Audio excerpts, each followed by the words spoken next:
Go faster, ayy. Go faster, ayy.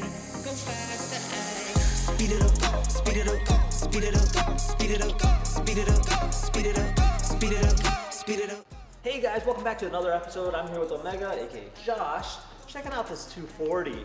Now the pictures we just saw was 8 months ago of this same exact car. Now as you know, JDM cars are really getting rare, and with electric cars coming out, these things are hard to come across. Now we're 8 months here later. Josh, do you want to walk me through it? What happened? So basically the dude had it kind of sitting at a shop for quite some time.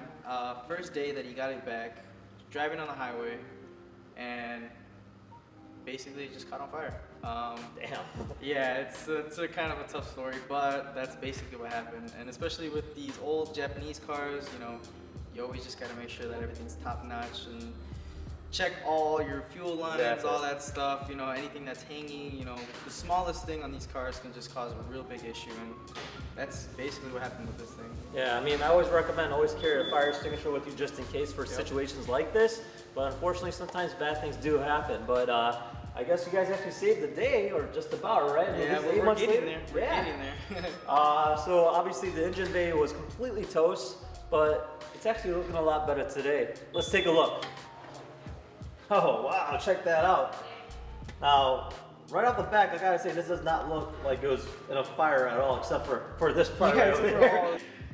So what, you guys are thinking it was like the turbo, right, or something like that? Yeah, so basically we're thinking what happened was this little blanket over here, I'm guessing it just kind of fell and hit the turbo, and obviously the turbo was really hot, and basically just kind of caught fire. Yeah. So 8 months later, this is where we're at. Basically, we had to source out a whole engine harness, which took quite some time, because with these cars, especially since this one, this is not the stock engine. Yeah, so you guys were told it was a red top, but turned out it was a black top from my understanding, right? Yeah, That's and crazy. that kind of messed up the process of getting the engine harness, so it just took a little bit more time. But basically, we had to source out all the stock parts that he kind of had. We had to get a new fuel rail, you know, new lines, new fuel pressure regulator, and pretty much reseal the whole engine, because especially with this fire, all the heat pretty much just messed up all the gaskets. So All right, well, yeah, there you guys have it. So overall, sounds really cool. I'm excited to see this thing turn on, and just stay tuned for that next episode when we actually turn on this beast and see what it's all about. Yep. Take care, guys. Bye.